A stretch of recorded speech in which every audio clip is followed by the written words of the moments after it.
الحمد لوليه والصلاة والسلام على نبيه أما بعد فأعوذ بالله من الشيطان الرجيم بسم الله الرحمن الرحيم ولا تهينوا ولا تحزنوا وأنتم الأعلون إن كنتم مؤمنين صدق الله العظيم إن الله وملائكته يصلون على النبي يا أيها الذين آمنوا صلوا عليه وسلموا تسليما اللهم صل على سيدنا ومولانا محمد معدن الجود والكرم وآله وأصحابه وبارك وسلم صلاة وسلاما عليك يا سيدي يا رسول الله صلی اللہ تبارک و تعالی علیہ وسلم۔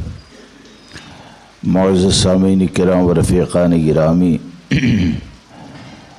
موجودہ وقت میں پوری دنیا میں مسلمانوں کے لیے جو حالات ہیں اور بالخصوص ہندوستان کی سرزمین پر مسلمانوں کے لیے جو پریشانی ہے اس حالات سے آپ اچھی طرح واقف ہیں، اور ایسے حالات میں ماحول میں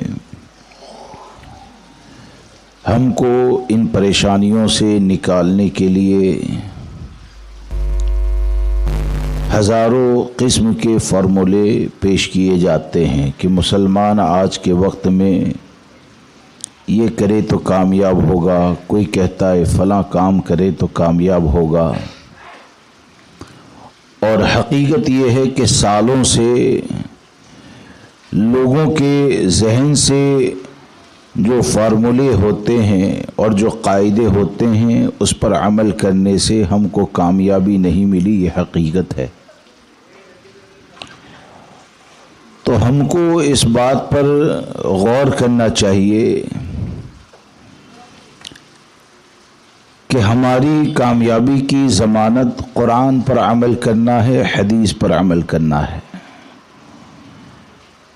ہماری کامیابی اس میں ہے کہ اللہ عز و جل اور اس کے محبوب صلی اللہ تعالی علیہ وسلم نے جو قانون عطا فرمایا ہے اس قانون کی حفاظت کرو گے، اس قانون کی پابندی کرو گے تو بحیثیت مسلمان یہ یقین ہونا چاہیے کہ قرآن پر عمل کرنے سے آدمی کامیاب ہی ہوتا ہے، ناکام کبھی نہیں ہوتا ہے۔ پہلے تو یہ یقین ہونا چاہیے کہ قرآن پر عمل کریں گے، حکم قرآن کو مانیں گے تو اس سے آدمی کامیاب ہی ہوتا ہے، ناکام کبھی نہیں ہوتا ہے۔ پہلا یقین یہ ہونا چاہیے۔ اور دوسری چیز یہ کہ آج کے وقت میں جو ہم اپنے ذہن سے پریشانیوں سے نکلنے کی کوشش کر رہے ہیں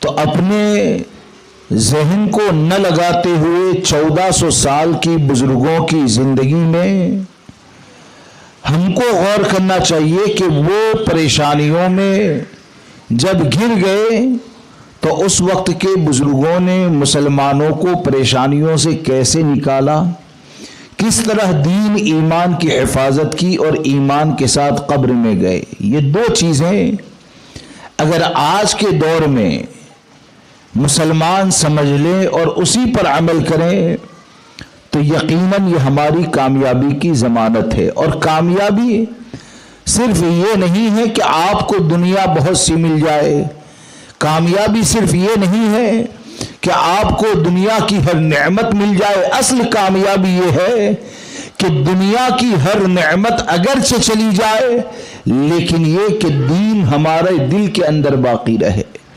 ایمان ہمارے پاس باقی رہے۔ تو ایمان اگر باقی رہے تو وہ جانے والا یقیناً یہ کامیاب زندگی گزارنے والا ہوتا ہے۔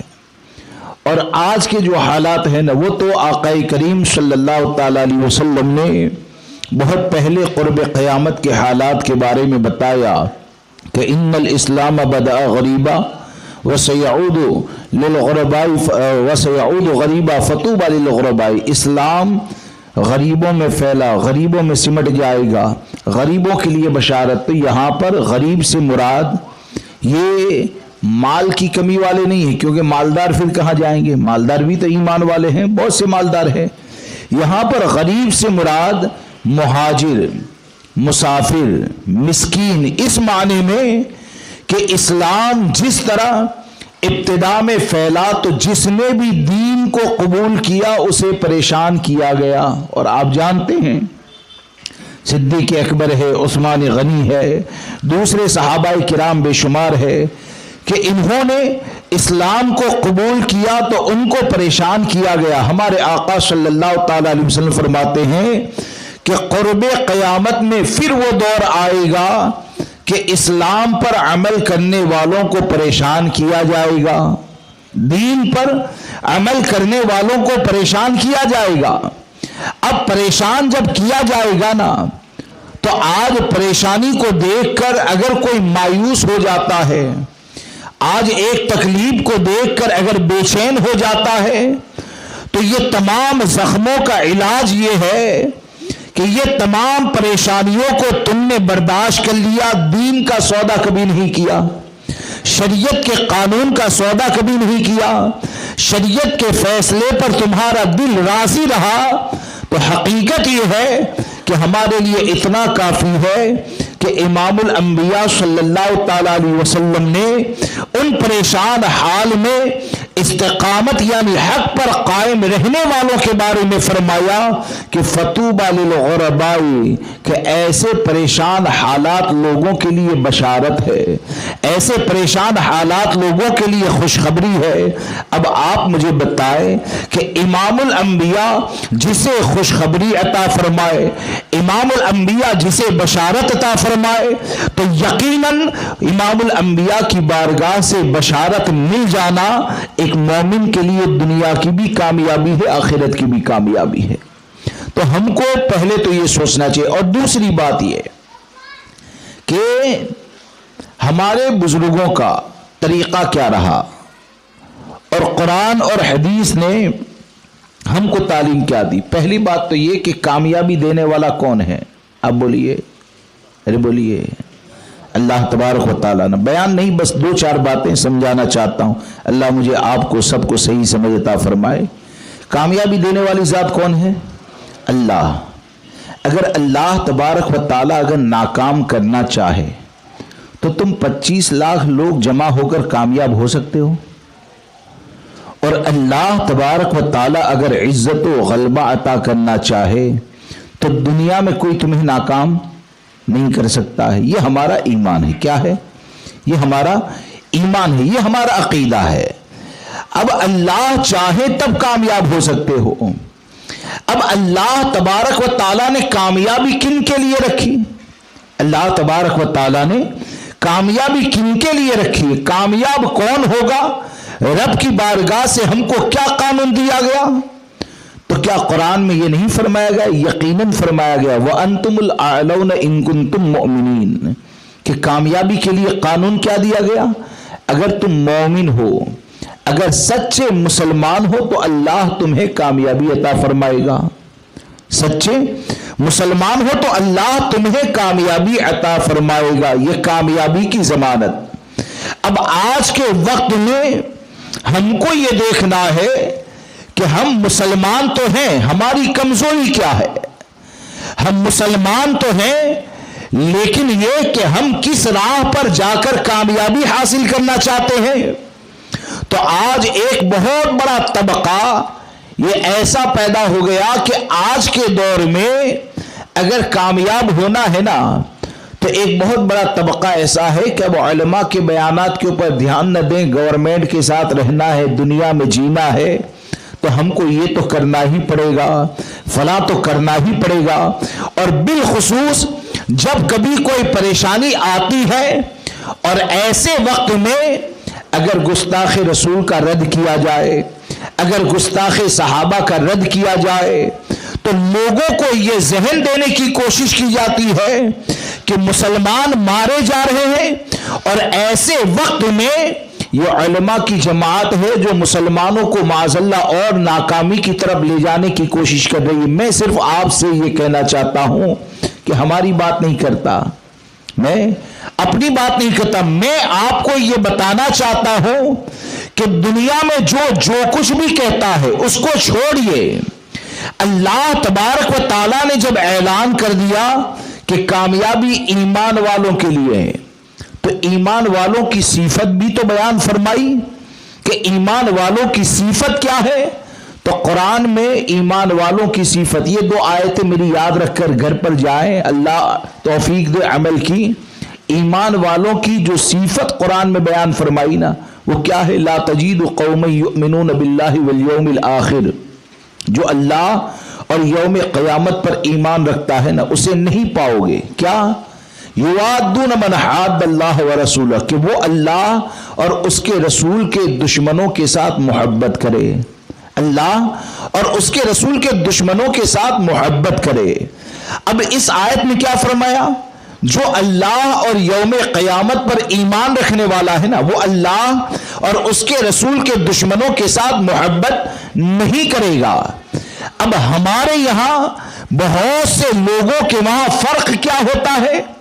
فرق یہ ہوتا ہے کہ ناموں سے رسالت کی جب بات کی جائے نا، تو روس کی سرزمین کے اوپر جو گستاخی ہوتی ہے اور جو ناراضگی ہمارے دل کے اندر پائی جاتی ہے، غیر مسلم کی طرف سے گستاخی ہو اور جو ناراضگی اور غصہ ہمارے دل کے اندر پایا جاتا ہے، یا غیروں کی طرف سے گستاخی کی بنیاد پر لاٹھی کھانے کی جو طاقت ہمارے دل کے اندر پائی جاتی ہے، ہمارے وجود میں پائی جاتی ہے، تو سوال یہ پیدا ہوتا ہے کہ وہ گستاخ اگر تمہارے خاندان میں پیدا ہو جائے تو محبت کیوں پیدا ہو جاتی ہے؟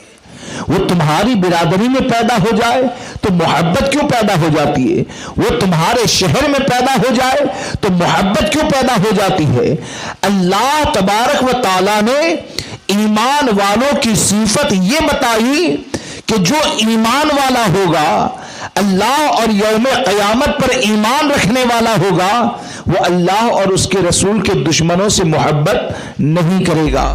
اب وہ دیوبندی جماعت کہ جس نے حضور کے علم کو جانوروں کے برابر کہا، پیٹھ کے پیچھے کی خبر سے بے خبر کہا، نماز میں خیال کو لانا گدھے اور بیل کے خیال کو لانے سے زیادہ بدتر کہا، جب ایسے حالات آ جاتے ہیں تو لوگ یہ کہتے ہیں کہ اب تو دیوبندی کے ساتھ جوائنٹ ہو جاؤ تاکہ تو کچھ طاقت بن پائے، اب تو رابضیوں کے ساتھ جوائنٹ ہو جاؤ کچھ طاقت بن پائے. ارے قرآن میں اللہ فرماتا ہے کہ ایسے دشمن ولو کانو آباہم، تمہارا باپ ہو، او ابناہم بیٹا ہو، او اخوانہم بھائی ہو، او عشیرتہم، اگرچہ تمہارا خاندان ہو، یہاں پر تو تم شہر کے نام پر اتحاد کرنے چلے، یہاں پر تم ملک کے نام پر اتحاد کرنے چلے. ارے اللہ تبارک و تعالی تو ایمان والوں کی صفت یہ بتاتا ہے کہ شہر ملک تو دور کی بات ہے، اگر خاندان میں بھی ایسے ہوں گے تو ایمان والا ایسے خاندان سے اتحاد نہیں کرے گا، بلکہ ایسے لوگوں کا بائیکاٹ کرے گا، اور بائیکاٹ کر کے یہ نہیں سوچے گا کہ وہ ناکام ہو جائے گا. آپ کہیں گے کہ مولانا آپ کہتے ہیں کہ بائیکاٹ کریں اور کامیاب ہو جائیں گے، اور دنیا میں ہزاروں کہتے ہیں کہ ہم کو طاقت دکھانی پڑے گی. تو میں نے پہلے ہی کہا قرآن کے حکم پر عمل کرو گے تو کامیاب ہوں گے. دنیا یہ کہتی ہے کہ ایسا اتحاد کرنے سے طاقت ملے گی، لیکن قرآن کیا کہتا ہے؟ اگر ایسے لوگوں کا بائیکاٹ کرو گے، اولئک کتب فی قلوبہم الایمان، اللہ ان کے دلوں میں ایمان کو نقش فرما دے گا. جب ایمان نقش ہو جائے گا تو قرآن کا اعلان ہے کامیابی ایمان والوں کے لیے ہے. تو قرآن کی یہ دونوں آیت کریمہ سے ہم کو یہ سمجھ میں آتا ہے کہ ہم اگر کامیاب ہونا چاہتے ہیں تو اپنے اور غیر کے درمیان تمیز کرنا ہی ہوگی، اور ہم کو یہ سمجھنا ہوگا کہ غیروں کے ساتھ ملنے سے یہ تمہاری طاقت نہیں بنتی ہے، طاقت ملتی ہے ایمانی غیرت کی بنیاد پر، ہمت ملتی ہے ایمانی غیرت کی بنیاد پر، موت کی محبت پیدا ہوتی ہے غیرت ایمانی کی بنیاد پر، اور غیرت ایمانی جس دل میں پیدا ہوتی ہے وہ بد مذہبوں سے اتحاد میں نہیں ہے، بلکہ غیرت ایمانی پیدا ہوتی ہے، مرنے کا جذبہ پیدا ہوتا ہے تو وہ اسی بنیاد پر ہوتا ہے کہ ہمارا عمل یہ ہو کہ انہیں جانا، انہیں مانا، نہ رکھا غیر سے کام، للہ الحمد میں دنیا سے مسلمان گیا. یہ کامیابی کی ضمانت ہے. یہ قرآن نے ہم کو نسخہ دیا, یہ قرآن نے ہم کو قانون دیا. اب رہا یہ سوال کہ آج ہم جس پریشانی کے اندر ہے, آج ہم جس پریشانی میں ہے, کیا ماضی میں ہمارے بزرگان دین ایسے حالات سے نہیں گزرے ہیں؟ ماضی میں ہمارے بزرگان دین ایسے حالات سے نہیں گزرے ہیں؟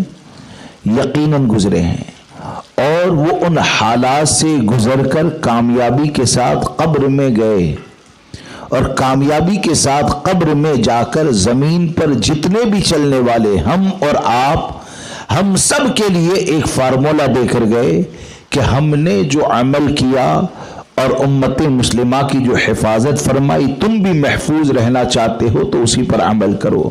اور وہ کیا ہے؟ وہ عشق رسول ہے, وہ اللہ رسول عز و جل و صلی اللہ تعالی علیہ وسلم کی محبت ہے, وہ دین کے لیے قربانی کا جذبہ ہے.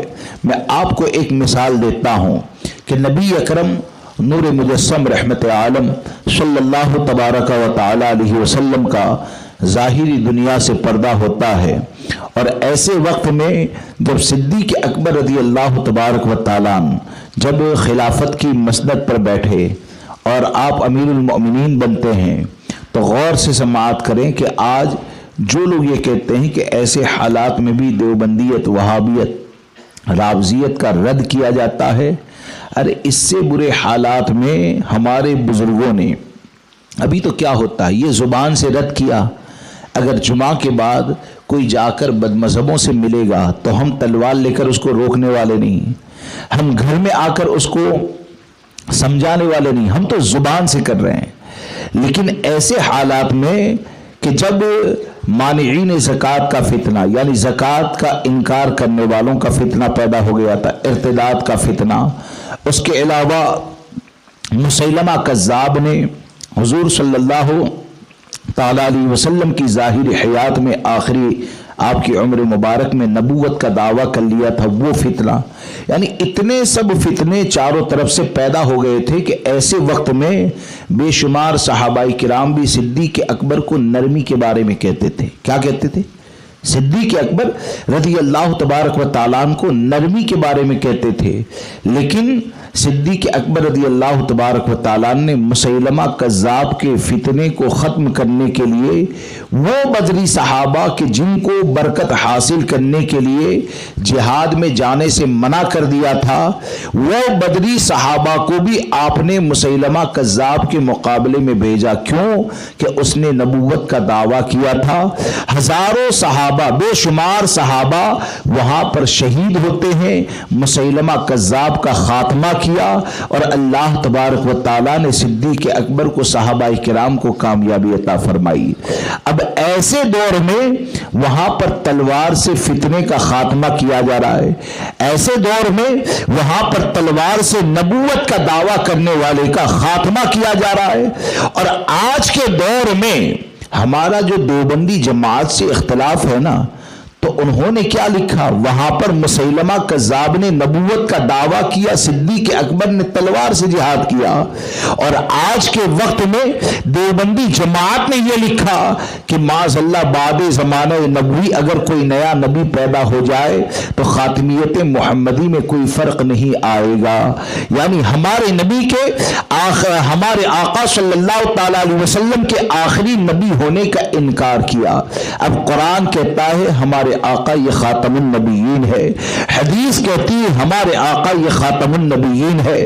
تمام صحابہ, اہل بیت, اولیاء, سب کا یہ عقیدہ کہ امام الانبیاء یہ خاتم النبیین ہے. اور دیوبندی جماعت یہ کہے کہ نیا نبی آ سکتا ہے, تو صدیق اکبر نے تلوار کے ساتھ اس فتنے کا خاتمہ کیا اور اللہ نے ان کو کامیابی عطا فرمائی. تو آج کے وقت میں اگر ایسے لوگوں کے ساتھ کوئی یہ سمجھے کہ پریشانیوں میں اتحاد کر لیا جائے تو یقیناً یہ کامیابی نہیں ہے بلکہ ناکامی ہے. بلکہ ایک مسلمان کا معاملہ یہ ہونا چاہیے کہ وہ تنہا ہونا گوارا کرے, اپنے ایمان کا سودا نہ کریں. وہ محل سے مکان میں آنا گوارا کرے, اپنے ایمان کا سودا نہ کرے. اور دنیا والوں کو یہ بتائیں کہ ہمارے اسلاف نے اپنی کامیابی کی بنیادیں جو رکھی